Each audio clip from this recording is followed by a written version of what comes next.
4차 산업혁명 2주 2차 시강의를 시작하겠습니다. 지난 강의에 이어서 Chapter 2 Connecting the Dots를 강의하겠습니다.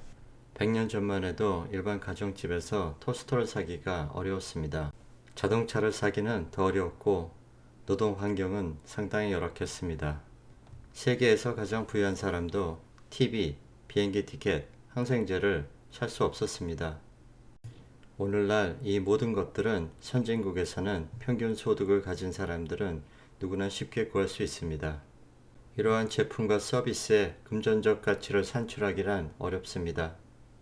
4차 산업혁명 기술은 소비자들이 선택할 수 있는 제품과 서비스의 폭을 급격하게 확대시킨과 동시에 가격을 낮추고 품질을 향상시킬 것입니다.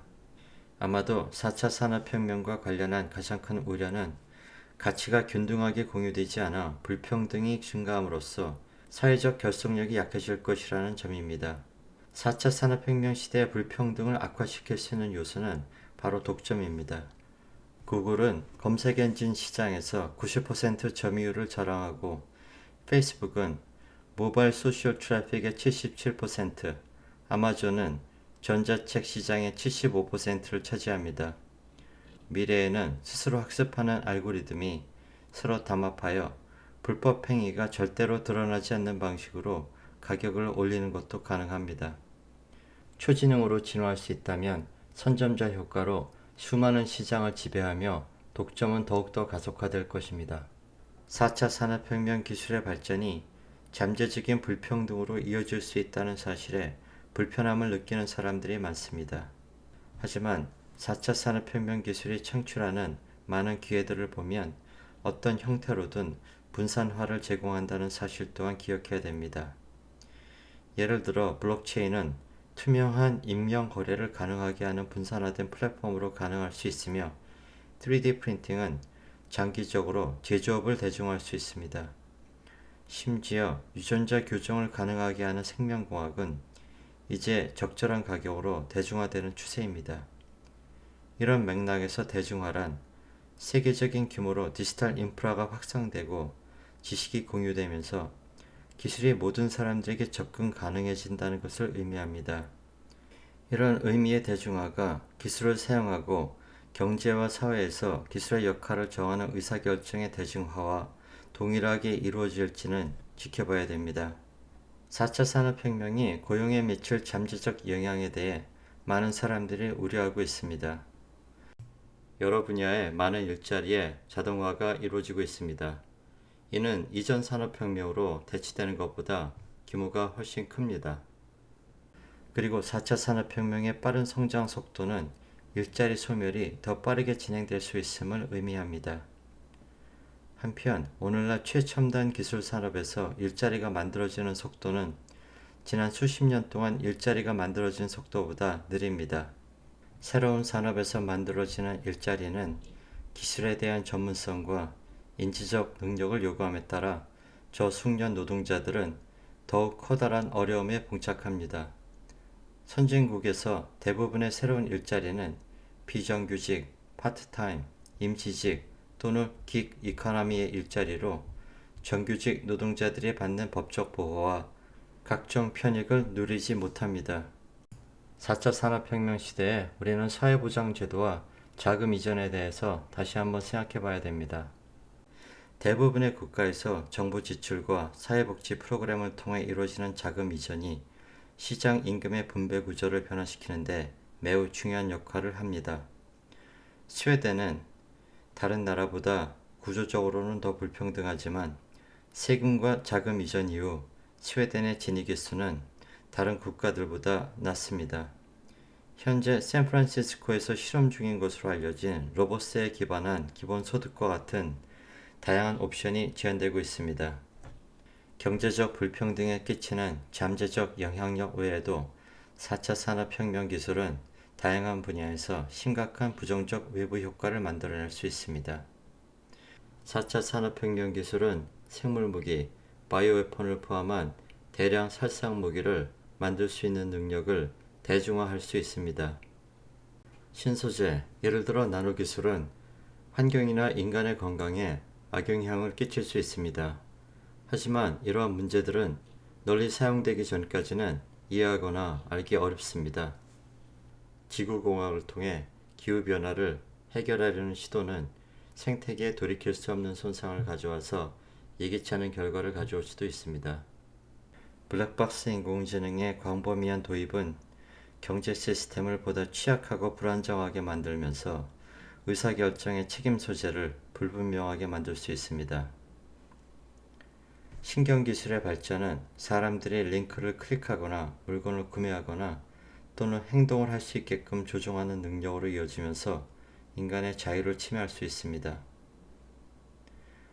느리고 후진적 경향이 강한 지금의 거버넌스 모델에만 의존한다면 이런 외부 효과를 관리하는 것은 불가능할 것입니다. 미국의 연방항공국이 아마존에 특정 유형의 드론을 실험할 수 있는 운항 허가 증명서를 발급하는 데 8개월이나 걸렸습니다. 8개월을 기다리는 동안 해당 드론은 이미 구식이 되었습니다. 그 결과 아마존은 캐나다와 영국에서 실험을 해야만 했습니다.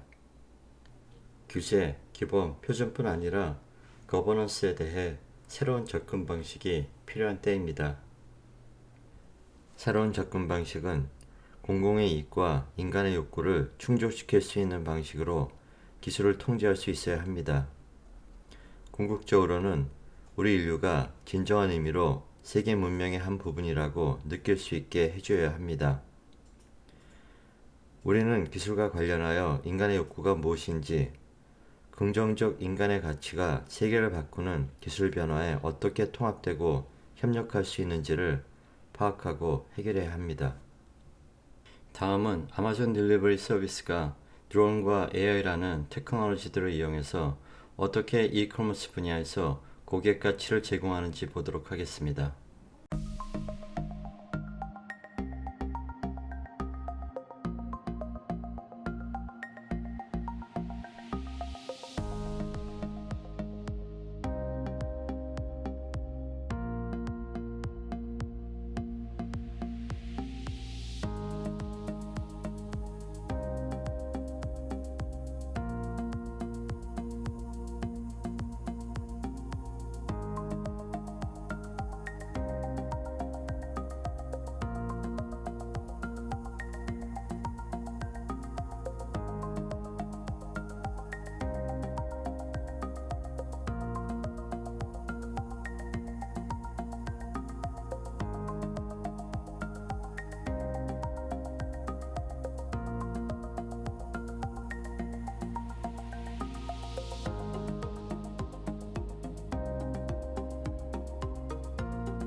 방금 보신 것은 아마존 딜리버리 서비스의 첫 번째 테스트입니다. 요약과 해석을 해드리도록 하겠습니다. 먼저 고객 주문 디자인입니다. 원 버튼 서비스로 편의성이 제공되어야 합니다. 아마존사의 파운더인 베조스가 배달이 13분밖에 안 걸렸다고 트윗을 보냈습니다. 이렇게 드론을 이용한 배달은 아마존의 오토노머스 무인 공중 배달에 대한 큰 도박입니다. 아마존은 이를 프라임 에어라고 부릅니다. 배달은 목적지 근처에 드론을 장착한 풀필먼트 이행센터를 사용합니다. 완전히 자동화된 드론은 오더와 패키지를 받습니다.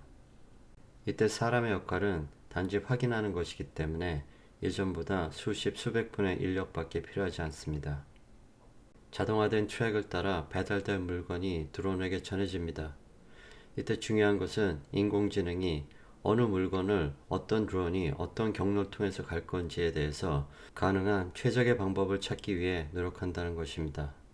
이때 GPS를 사용해서 배달하는 길과 돌아오는 길을 미리 그립니다. 그러나 이러한 계획은 비행 중 돌발 상황이 일어나면 그에 적응해서 궤도를 수정할 수 있어야 됩니다. 드론은 400피트 이하로 고도를 제한했는데 이는 약 122m, 40층 정도 높이에 해당됩니다. 무게 제한은 5파운드인데 약 2.3kg 정도에 해당됩니다. 향후 더 무거운 것을 배달하는 드론이 나올 것이며 무게에 따라 요금이 달라지는 서비스가 나올 것으로 예상합니다. 이번에는 드론 딜리버리에서 중요한 역할을 하는 아마존 웨어하우스에 대해서 살펴보겠습니다.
방금 전 보신 동영상에 대한 요약과 해석입니다.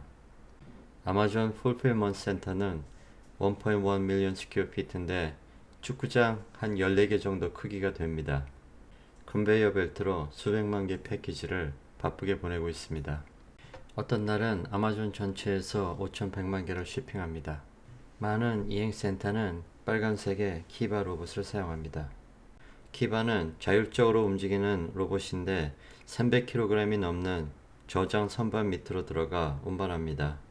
이때 어느 키바가 어느 선반을 어느 길을 따라 운반하는가의 문제를 가능한 최대한 옵티멀하게 풀어야 하는 것이 과제입니다. 로봇은 선반 전체를 피커에게 전달합니다. 피커는 여기서 채집자란 뜻으로 쓰였는데 소매치기란 뜻도 있으니 조심해서 단어를 사용해야 됩니다. 피커는 구매된 아이템을 오더빈, 주문한 통에 넣습니다. 이때 아이템은 부서지기 쉬운 것부터 딱딱하고 무거운 것까지 다양할 수 있습니다. 아직까지는 그런 다양한 아이템들을 선반에 꺼내 통에 넣는 것이 사람이 코스트가 덜 듭니다. 로봇의 기술이 발달함에 따라 로봇을 쓰느냐 사람을 쓰느냐의 판단 기준은 점점 비용, 코스트가 될 것입니다. 미래에는 로보택스가 이에 큰 영향을 줄 것으로 예상됩니다. 노란색의 오더빈은 주문한 상품을 싣고 수천 미터까지 이동합니다. 이때 두 번째 단계로 사람이 개입합니다. 오더빈에서 상품을 꺼내 최종 확인 후 박스에 넣고 포장합니다. 이 역시 첫 번째 단계와 마찬가지로 아직까지는 사람이 하는 것이 비용이 덜 듭니다. 패킹된 박스는 목적지에 따라 자동으로 소팅됩니다. 이때 RFID를 비롯한 태깅 기술이 사용될 수 있습니다. 물건을 화물차 컨테이너 박스에 싣습니다. 혹은 드론이 배송을 합니다. 이 시설의 경우에 2,500명의 풀타임 종업원을 고용하고 있습니다. 얼핏 보면 아마존이 많은 인력을 고용하는 것 같지만 이들이 하루에 수백만 개의 아이템을 처리한다는 것을 생각해 보십시오. 여기서 부정적인 것은 일자리가 사라진다는 것이고 긍정적인 것은 고객이 더 낮은 가격에 물건을 살 수 있다는 것입니다. 우리가 4차 산업혁명에 맞는 새로운 일자리들을 성공적으로 만들어낸다면 이러한 변화는 우리에게 축복이 될 수도 있습니다. UPS는 화물 운송을 주로 지급하는 세계적인 기업입니다. 전 세계 200여 개 국가에서 거의 10만 대의 차량과 500여 대의 항공기로 하루 1,500만 개 정도의 화물을 취급하고 있으며 40만 명의 직원이 있습니다.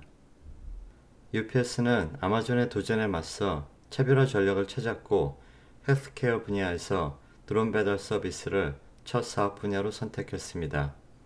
첫 테스트는 도로 사정이 나쁜 아프리카 르완다에서 수행했습니다.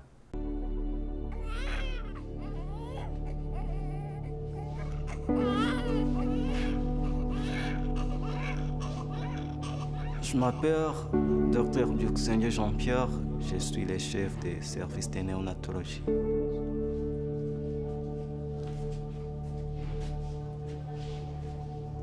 Au cas d'une hémorragie du post-partum, on aura besoin de transfuser la maman qui saigne ou qui a saigné. Et cette transfusion doit être faite en urgence. Quelque chose a été fait par les médecins ou une autre personne soignante. La maman peut décéder. When you talk about surgery, when you talk about maternity, when you talk about injury, all those phenomena in our lives need and require blood. So the challenge in Rwanda is, although they have good coverage, it is a hilly country, the infrastructure, most of the roads are not paved, and so during rainy season it's difficult to pass. Imagine a situation where a mother needs blood. She's been hemorrhaging and she needs blood in the next 25 minutes, otherwise it will be too late. Tell me, what other technology today can you use to deliver that product? We believe that the drone technology is critical, particularly in circumstances where a life is at stake, where every minute counts, and you can't get through a road because it's impassable. Our ultimate goal in Rwanda is to put every one of Rwanda's about 11 million citizens within 15 to 30 minutes delivery of any essential medical product they could need. We are not only contemplating blood servicing, we are also contemplating vaccine distribution, we are also contemplating any other good which can be transported by these drones. One of the things that we want to really emphasize is that it's now not just possible but affordable to provide that instant, reliable access to medical products, even for people in rural and hard-to-reach areas. The government of Rwanda is a visionary in taking this extra step, and now we're going to help save millions of lives throughout the world as we expand this idea.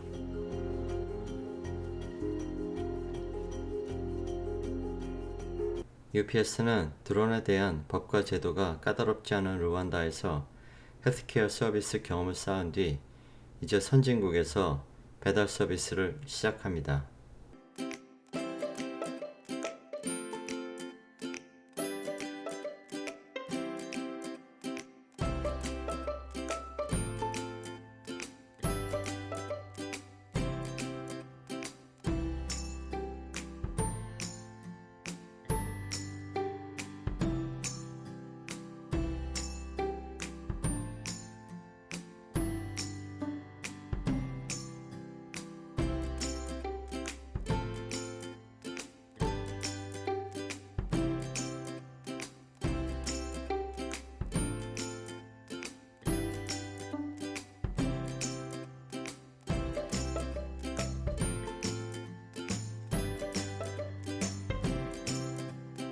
UPS가 헬스케어 분야에서 첫 사업을 시작했지만 미래에는 레지덴셜 주거지역까지 드론 딜리버리 서비스를 계획하고 있습니다.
이번 동영상에서 UPS의 차별화 전략이 돋보입니다. UPS가 보유한 약 10만 대의 트럭을 활용해 드론으로 배달하는 전략입니다. 아마존은 30분 안에 배달하기 위해 많은 풀필먼트 센터 시설을 지어야 하지만 자신은 이동 트럭을 가지고 이를 구현하겠다는 생각입니다. 서로 장단점이 있습니다. 미래의 대결이 주목됩니다. 동영상 학습 과제는 1주차와 같은 방법으로 수행하시면 됩니다. 이번 어펜딕스는 두 가지로 구성됩니다. 첫 번째 어펜딕스는 아마존 드론이고 두 번째 어펜딕스는 UPS 드론에 대한 긍정적인 면과 부정적인 면을 다룬 뉴스를 소개해 드리겠습니다.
지금까지 드론 딜리버리 서비스의 좋은 점들을 봤다면 뉴스를 통해서 문제점도 살펴보도록 하겠습니다.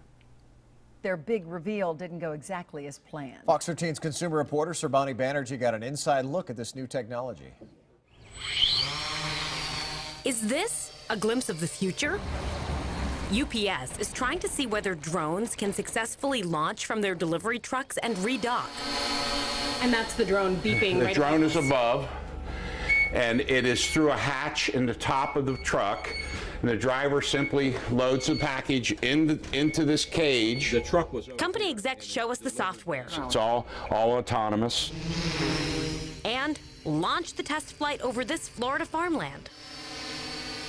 The drone can fly for half an hour and carry 10 pounds. It recharges when it docks. The idea being that while a driver is stopped to deliver one package, a drone could be delivering another. If you could give the one to the left to the bird, let's say it's a book, weighs 5 pounds, right? And it can go and do that while you are doing the 3 to the right. That's the goal. The company says a reduction of just 1 mile per driver per day could save UPS up to $50 million a year.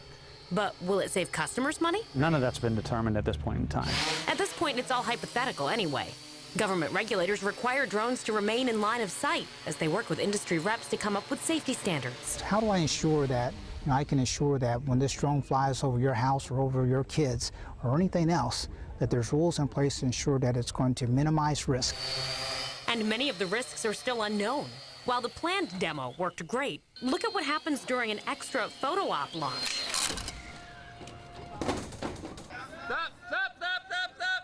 The drone gets stuck and the panel starts to close on it. Engineers aren't sure what went wrong at this point. UPS still dealing with some bumps in the road before we'll see their drones in the sky. Surbani Banerjee, Fox 13 News. So the question is, how much bigger will the drones get as the packages get bigger? Well, I know, because right now it limits the size, so that's a big thing. But wow, Future's here. Moving fast, that's is for indeed. sure.